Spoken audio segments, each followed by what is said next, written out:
Hi, have you ever heard the term brain in a bath? Well, join us in this journey. Brain in a bath. To put us in context, are we really living our life really? Or is it all a huge simulation created by someone much more powerful than us? All the reality where we live is subjective.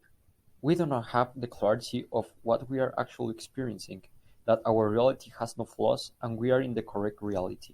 We can be easily brains in a bath, working for another universe without really knowing that all we are is in a simulation. We can even tell if our body is real. The philosophical question that brain in a bath poses is a theme of the method of the doubt that René Descartes poses. This leads us to the limit of wondering if everything we see is actually a simulation of a more powerful entity or not. Are we living in a big simulation from an outside world? First approach shown by René was not the only one, because Hilary Putnam also applied something similar as the method of the doubt. In short, both were taking their skeptical resignation to the limit. All this to confuse skepticism itself. Even Putnam has tried to show that brain in a bath scenario is incoherent, showing that the simple fact or tasting that brain in a bath is invisible, even indescribable inside, leaving the plenty of holes in Putnam's way of thinking. But that's not all.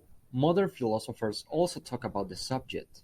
Recently, a philosopher named Nick Bostrom suggested that it is very likely that we are already in a simulation by some computer, all due to the new technological achievements that a society could reach in the future until it could create such a sophisticated and precise computer simulations.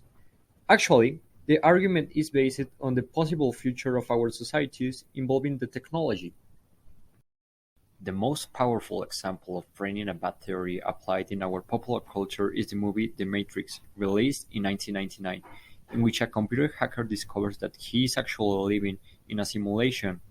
This could be the perfect example of how the theory of brain-in-a-bath is applied.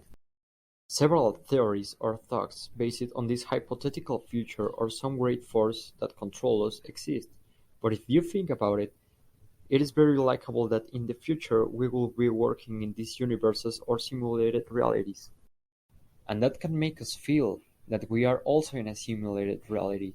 It is a cycle and a method of doubt keeps repeating itself, and we believe that it leaves us a lot of thinking due to its variations and possible results. So, what do you think? Do we really live in a simulation?